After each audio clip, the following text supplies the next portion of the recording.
In this lecture, we're going to show how we can add an exploded view in drawing sheet.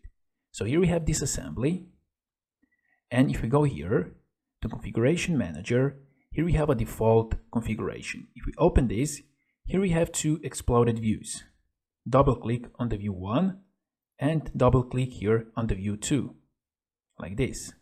So now let's double click on the exploded view 2 and let's create a new drawing sheet.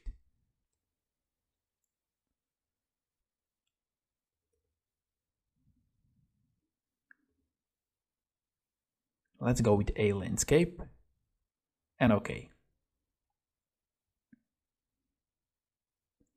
So first let's go with a front view.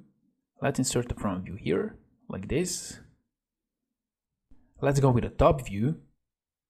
And let's go with an isometric view, like this. Let's click OK. Let's drag this isometric view here. And now from this isometric view, we want to create exploded view. So we can just click on this view. We can go here, reference configuration, we have a default.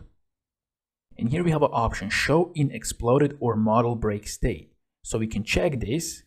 And here we have two exploded views, exploded view 1 and exploded view 2. Let's go with 1. And now here we can see that we have exploded view 1. If we choose here exploded view 2, then we have here exploded view 2. Now let's click OK. So this is the exploded view 2. As well, we can go here to view palette, and down here we have isometric exploded. So let's insert this one here, like this. And now here we have exploded view 1 and exploded view 2. So those are the two ways how you can insert exploded view in drawing sheet. The first way is you can click on the view and you can go here and you can choose here show in exploded view, or you can go to view palette and you can insert isometric exploded view here.